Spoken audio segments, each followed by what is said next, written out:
สบายดีเพื่อนผู้ฟังทุกท่านมื้อนี้เฮามาค้นหาความหมายของวันที่13สิงหาวันสร้างตั้งสื่อมวลชนลาวที่ปีนี้ครบรอบ75ปีแล้วถูกต้องแล้ว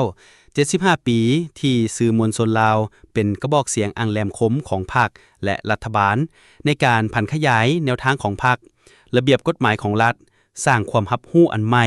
ประกอบส่วนเข้าในการปกปักรักษาและสร้างสาประเทศชาติแต่ก่อนจะเข้าลึกกว่านี้เฮามาเข้าใจร่วมกันก่อนว่าสื่อมวลชนแม่นหยัง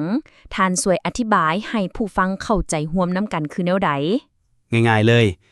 สื่อมวลชนแม่นเวทีแถลงข่าวที่ประกอบไปด้วยสื่อสิ่งพิมพ์สื่ออิเล็กทรอนิกส์และผลิตภัณฑ์สื่อมวลชน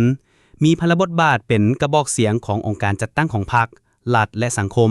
ในการโฆษณาแนวทางของพรรคระเบียบกฎหมายของรัฐปลุกระดมน้ำใจรักชาติสนองข้อมูลข่าวสารทางด้านการเมืองเศรษฐกิจสังคมวิทยาศาสตร์เทคโนโลยีสาระความรู้ความบันเทิงให้แก่สังคมประกอบส่วนต้านปรากฏการณ์ย่อท่อในสังคมถ้อยทำนองที่บิดเบือนความจริงเป็นเวทีเสริมขยายประชาธิปไตยและสิทธิเป็นเจ้าประเทศชาติของประชาชนบรรดาเผ่าหรือเว้าโดยทั่วไปว่าสื่อมวลชนแม่นการสื่อสารที่เผยแพร่ข้อมูลให้ประชาชนรับรู้ประกอบมีหนังสือพิมพ์วิทยุโทรภาพเว็บไซต์โซเชียลมีเดีย Facebook TikTok YouTube และอื่นๆแล้วสื่อมวลชนมีบทบาทแนวใดในการพัฒนาประเทศชาติสำคัญหลายตั้งแต่ยุคต่อสู่กู้ชาติสื่อเป็นอาวุธทางด้านการเมืองแนวคิดที่สำคัญในการระดมประชาชนต้านจักรพรรดิส่วนปัจจุบัน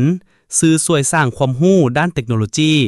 ส่งเสริมวัฒนธรรมลาวและติดตามการพัฒนาเศรษฐกิจสังคมทานจือคำเว้าของทานประธานทองลุนศรีสุฤทธิ์เลขาธิการใหญ่คณะบริหารงานศูนย์กลางพรรคประชาชนปฏิวัติลาวประธานประเทศได้กล่าวในพิธีเฉลิมฉลอง70ปีวันสร้างตั้งสื่อมวลชนจือได้ดีเลยทานว่าสื่อมวลชนแม่นผู้ปากออกแสงผู้ที่แทงถึกใจผู้สะดุ้งไว้เมื่อได้อ่านผู้ที่กล้าผ่านอุปสรรคผู้ที่มักเว้าความจริงผู้ที่ยิงถึกเป้าคำนี้เฮ็ดให้ค่อยรู้สึกภูมิใจที่เป็นนักข่าวแต่การเป็นผู้หญิงถึกเป้านั้นแม่นมีสิ่งท้าทายคือแนวใดแม่นแล้วบางครั้งการโฆษณาปรากฏการณ์ย่อท่อเช่นว่าการสร้างถนนหนทางที่บ่ได้มาตรฐานการจัดตั้งปฏิบัติโครงการที่กระทบถึงการดำรงชีวิตของประชาชนก็เฮ็ดให้สื่อถูกกดดันบ่สามารถนำมาส่องแสงความเป็นจริงได้เท่าที่ควรได้กลายเป็นปัญหาที่กดน่วงทวงดึงการพัฒนาไปในตัวฉะนั้นในยุคดิจิตอล 4.0 นี้สื่อมวลชนลาวเฮาต้องปรับตัวแนวใดแน่นอนในยุคดิจิตอลสื่อมวลชนเฮาพวกเขาต้องได้พัฒนาปรับปรุงตนเองให้ทันกับการขยายตัวของสื่อใหม่แบบโดยนำใช้เทคโนโลยี AI เพื่อกวดสอบข้อมูลไว้สร้างเนื้อในต้องให้ทันกับเหตุการณ์มีความอุดมสมบูรณ์หลากหลายสีสันตอบโต้ปรากฏการณ์ย่อท่อต่างๆที่เกิดขึ้นในสังคมเพื่อให้ประชาชนลาวบรรดาเผ่าได้รับรู้เข้าใจอย่างลึกซึ้งสร้างคอนเทนต์ให้ดึงดูดไว้หนุ่มเช่นว่าคลิป TikTok เกี่ยวกับเหตุการณ์สำคัญ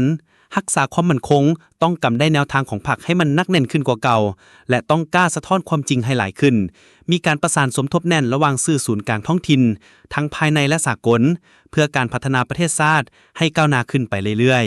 ๆขอบใจที่ทานมาแบ่งปันความรู้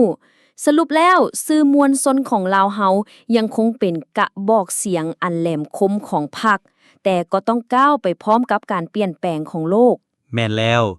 ขอแสดงความสมเชย75ปีวันสร้างตั้งสื่อมวลชนลาวและขอให้สื่อลาวเจริญรุ่งเรืองต่อไปขอบใจทุกท่านที่ติดตามรับฟังอย่าลืมกดติดตามและแบ่งปันพอดแคสต์นี้ให้เพื่อนๆได้ฟังนำกันนำเด้อสบายดีสบายดี